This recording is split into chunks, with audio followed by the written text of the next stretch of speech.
आज के इस एक्सप्लेनर में हम एक ऐसी खौफनाक कहानी की तह तक जाने वाले हैं जो सच में रोंगटे खड़े कर देगी। चलिए एक पल के लिए उत्तर भारत के बहुत ही छोटे और सुनसान गांव भैरवपुर की तरफ चलते हैं।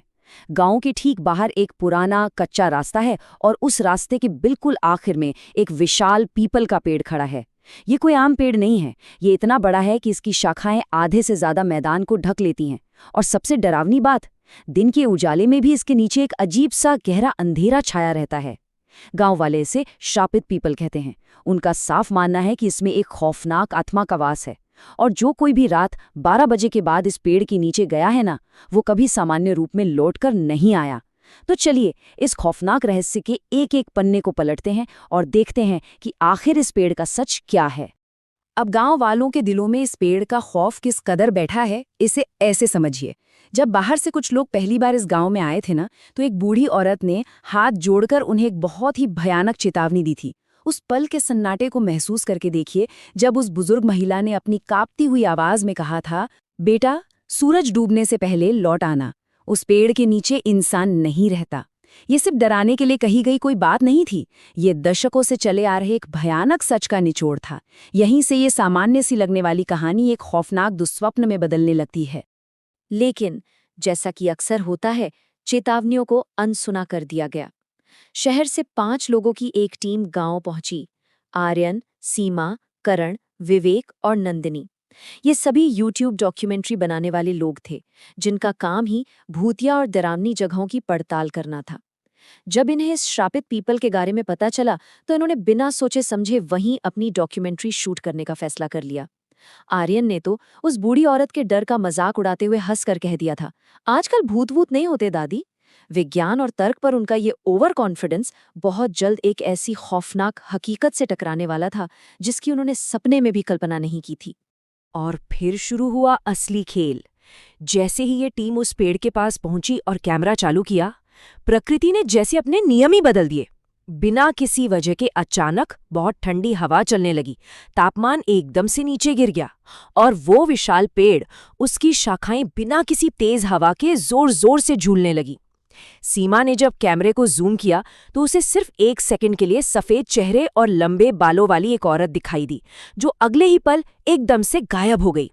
और तभी पेड़ की सबसे ऊपरी शाखा से एक खाली रस्सी अचानक नीचे आ लटकी, बिल्कुल वैसे जैसे किसी ने अभी अभी फांसी लगाई हो।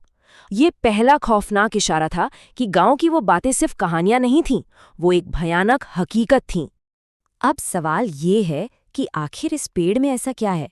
इस रहस्य की जड़ें 70 साल पुराने एक बहुत ही दुखद इतिहास में दबी हुई हैं। गांव के सबसे बुजुर्ग आदमी राम सहाय ने इन लोगों को बताया कि 70 साल पहले गौरी नाम की एक लड़की वहां रहती थी। वो कोई चुड़ैल या डायन नहीं थी, वो बस जंगलों की जड़ी बूटियों से लोगों का इलाज करती थी। लेकिन गांव वालों ने अज्ञानता और अंधविश्वास में आकर उसे डायन मान लिया। एक खौफनाक रात एक गुस्साई भीड़ ने उसे पकड़ लिया और उसी पीपल के पेड़ पर बेरहमी से फांसी पर लटका दिया। लेकिन मरने से ठीक पहले अपनी आखिरी सांसों के साथ गौरी ने एक श्राप दिया था। उसने कहा था, जिसने मुझे मारा है उनकी आने वाली पीढ़ियां भी चैन से नहीं जिएंगी। और बस यहीं से इस पेड़ की जड़ें नफरत और खौफ से सींची जाने लगीं।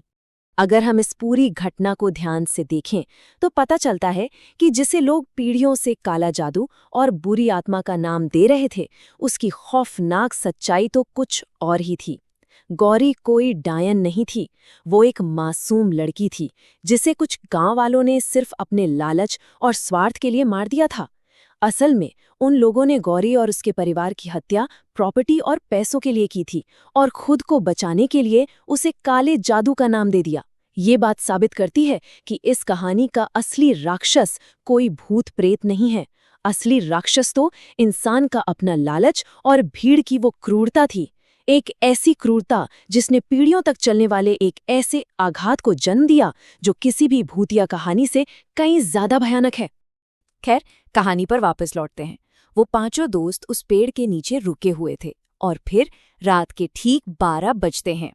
12 बजते ही पूरा जंगल किसी लाश की तरह एकदम शांत हो गया। झिंगुरों की जो आवाजें आ रही थीं वो अचानक से बंद हो गईं। हवा का चलना बिल्कुल रुक गया। ऐसा लग रहा था मानो खुद प्रकृति भी डर के मारे अपनी सांसें रोक कर खड़ी हो गई हो। और ऐसे डरावने सन्नाटे में जब कोई आवाज आती है ना, तो वो सीधे दिमाग में खौफ भर देती है। बिल्कुल वैसा ही हुआ। पेड़ के ठीक पीछे से एक औरत के गुनगुनाने की बेहद धीमी और खौफनाक आवाज आने लगी। इसी बीच एक और अजीब घटना हुई। करण का पैर अचानक नर्म मिट्टी में धंस गया। जब उन लोगों ने उस जगह की खुदाई की तो अंदर जो मिला वो सच में रोंगटे खड़े कर देने वाला था। मिट्टी के नीचे ढेर सारे इंसानी कंकाल दबे हुए थे, और सबसे डरावनी बात, उनमें कुछ कंकाल छोटे बच्चों के भी थे। ये वो भयानक रहस्य था जिसे ये पेड़ अपनी जड़ों में इतने सालों से छुपाए हुए था। सीमा ये सब देखकर डर के मारे बुरी तरह रोने लगी, और तभी बिल्कुल उनके पीछे से एक खौफनाक आवाज आई, उन्हें क्यों जगा रहे हो? जब सबने मुड़कर देखा तो वहां एक सफेद साड़ी में एक औरत खड़ी थी। उसके बाल बिल्कुल काले और लंबे थे, और उसकी गर्दन एक बहुत ही अजीब और अस्वाभाविक तरीके से टेढ़ी थी। वो उनकी तरफ देखकर बस धीरे धीरे मुस्कुरा रही थी। अब हालात पूरी तरह से उनके कंट्रोल से बाहर हो चुके थे। अचानक विवेक जोर से चीखता है और वहां से गायब हो जाता है। बाकी लोग घबराकर उसे ढूंढते हुए पेड़ के पीछे भागते हैं, लेकिन वहां उन्होंने जो देखा वो किसी के भी होश उड़ाने के लिए काफी था। विवेक पेड़ की एक बहुत ऊंची शाखा से उल्टा लटका हुआ था। उसकी आंखों की पुतलियां पूरी तरह से सफेद हो चुकी थीं, जैसे उनमें कोई जान ही न बची हो। और उस उल्टी लटकी हुई हालत में भी उसकी टूटी हुई सांसों के बीच से सिर्फ एक ही वाक्य बार बार निकल रहा था, वो नीचे रहती है।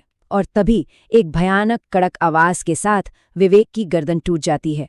उसका शरीर जमीन पर आ गिरता है, लेकिन मरने के बाद भी उसके चेहरे पर एक बहुत ही खौफनाक हंसी बनी हुई थी। विवेक की उस भयानक मौत के तुरंत बाद वो विशाल पीपल का पेड़ सचमुच जिंदा हो उठा।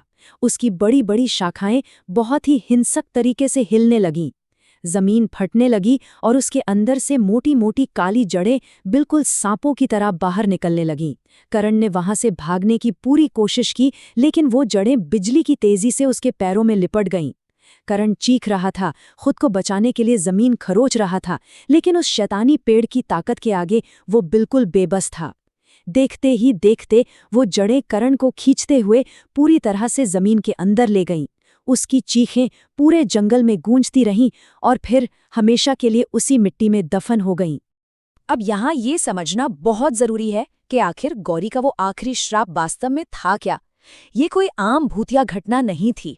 दरअसल ये पेड़ गांव के उस खूनी और दबे हुए सच को पीकर ही इतना बड़ा हुआ था। उन लालची हत्यारों ने गौरी के पूरे परिवार को मारकर उसी पेड़ के नीचे दफना दिया था, जो कंकाल उन दोस्तों को मिले थे। गौरी का श्राप यही था कि जब तक गांव वालों के इस भयानक अपराध का सच पूरी दुनिया के सामने नहीं आ जाता, ये श्रापित पेड़ उन दबे हुए रहस्यों को छुपाए रखने की कीमत वसूलता रहेगा, इंसानों का खून पीकर। अन्याय की ये भयानक प्यास तब तक बुझने ही नहीं वाली थी जब तक कि इंसाफ न मिल जाए। अब वहां सिर्फ आर्यन, सीमा और नंदिनी बचे थे। अपनी जान बचाने और इस श्राप को हमेशा के लिए तोड़ने के लिए उन्होंने एक आखिरी और हताश कोशिश की। सबसे पहले उन्होंने उस खौफनाक पेड़ पर पेट्रोल डालकर आग लगा दी। जैसे ही पेड़ जलने लगा, उसमें से भयानक चीखें गूंजने लगी। उसी वक्त उन्होंने कैमरे पर राम सहाय और गांव के बाकी लोगों के उन अपराधों को रिकॉर्ड किया जिन्होंने लालच में उस निर्दोष परिवार की जान ली थी, और बिना एक पल गवाए उन्होंने अपने फोन से वो सारी सच्चाई इंटरनेट पर अपलोड कर दी।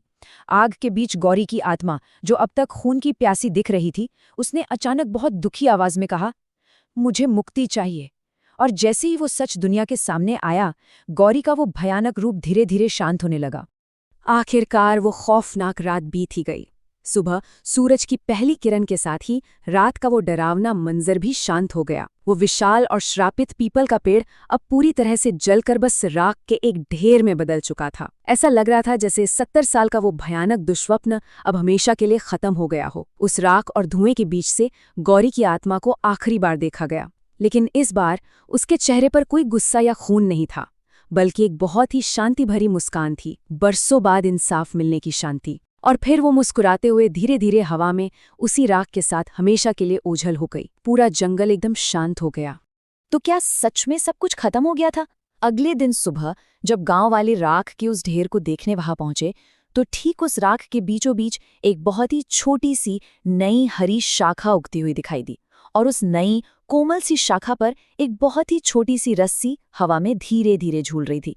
ये आखिरी मंजर एक ऐसा रोंगटे खड़े कर देने वाला सवाल छोड़ जाता है जो सोचने पर मजबूर कर देता है।